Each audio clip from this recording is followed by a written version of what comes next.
I think that every location, every city, every county, every state essentially has its own DNA that's kind of cooked in a little bit. And I would say that the DNA of the Monadnock region is about innovation, is about integrity, is about a work ethic, and is about quality of life. I don't see any reason why it's not an innovative area. We've been able to, do very well here and abroad. So I think there's a lot of brain power here that I think is often overlooked in this region. There's a lot of small, growing entrepreneurs that like to collaborate. I like to collaborate with other organizations and find out what they're doing and what we're doing, and how collectively we can succeed in this area. I have this dream or goal to sort of spread the message of what we're doing. I'd like to see other companies take on this type of a culture. It would just be a better thing for the local economy. So when you involve people and trust them, it's just the business explodes. So our sales are up, our cost of goods are down. We've hired 8 people in the last 6 months. We're up to 22 people. We've bought 7 or 8 machines in the last 6 to 8 months. And I couldn't have done that if I was the dictator making all those decisions. So I rely on the people to buy the machines and where to put them and where to put our inventory and how much inventory to carry. And it's just, the business is blossoming in every area. Cheshire County as a region is a can-do attitude. Individuals do not take failure as the end. They take that as an opportunity to figure out another way to attack something until they find a solution that works for the challenge or the problem that was set out to solve. We're lucky in this region in particular to have buyers and community members that really care about helping local businesses thrive. So they see what we're doing with Monadnock Menus and trying to sell more local products as a way to invest in the community. And I think that it's a result of a lot of organizations like Hannah Grimes, Monadnock Buy Local, our hospitals with Healthy Monadnock. I think that we're really lucky to be surrounded by such a great group of for-profits and nonprofits to focus on growing our local economy. I think it's sometimes overlooked in the nonprofit region that when we think about entrepreneurs, how much good work is being done in our nonprofit sector. And the nonprofits provide such an economic boom to our region. The programs that come out of our nonprofits are spectacular, and they create jobs, they create opportunities, and they create really a better place here for all of us. We have a lot of social capital here where you have a lot of people involved in different organizations, and they say, and I don't know if this statistic is true, but they say, the more organizations you're involved in, your life expectancy and your life quality of life improves. And we have a lot of great organizations in town, a lot of service organizations and stuff like that. So it kind of makes up for some of the challenges we discussed. As a person locating your business here, you're going to say, okay, what can I do? I don't want to just go to work and come home and eat and go to bed. What are the other amenities? And like I said, we've got some great restaurants in town. We've got great service clubs. So that social capital is important, the schools and everything, so that kind of integrates people in the community. And you can come to this community being a smaller community, and you can make a difference. And I think that part of the social capital makes a big difference. Like if you're in a city, a large city, you're not going to make a real difference. But you could come to Keene, have an idea, have a business, and really make a difference in people's lives. When I started my company, I kind of just didn't have time between being in Manchester all the time to get re-engaged in this community. So decided I want to move to Keene, re-engage, gain 3 hours a day from my commute time, which gave me I think more time to think and get rooted here, and start to figure out where we want to be when we grow up, and slowly things started to turn around for us. I also reduced my rent, my overhead, my drive time, my expenses. That kind of gave me an opportunity to try to turn the company around. I mean, there were times I wasn't sure I was going to make it, in those early years.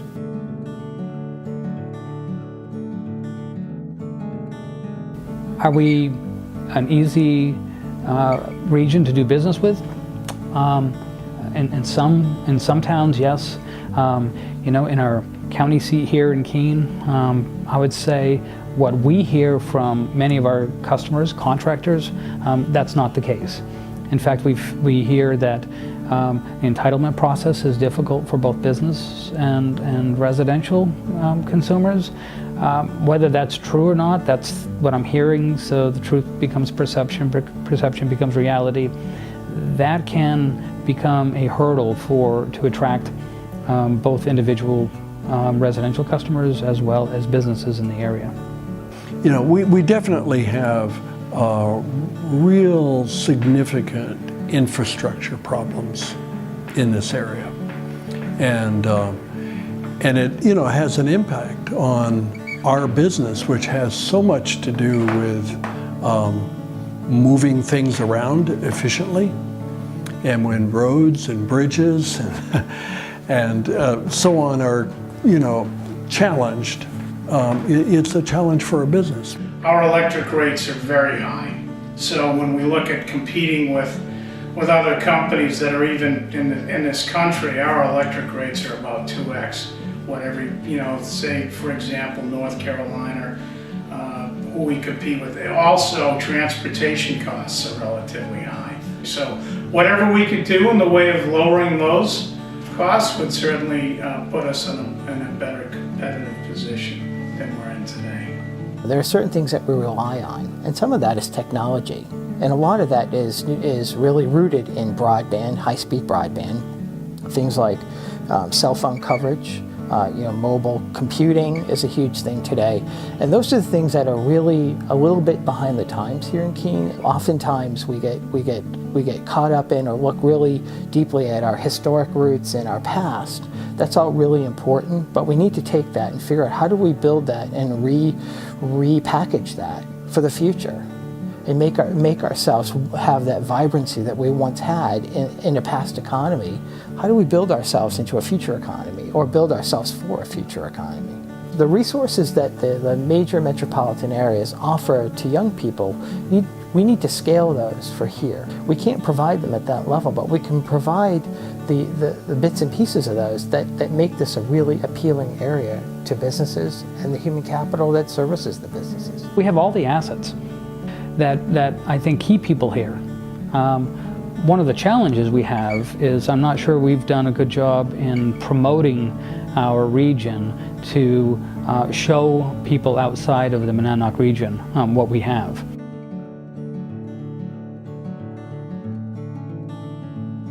As an adjunct professor at Keene State in the architecture program, it was really beneficial to be located close to the college. Our full-time employees are both former students of mine at Keene State College, and so that collaboration with the college has been a real asset to our business.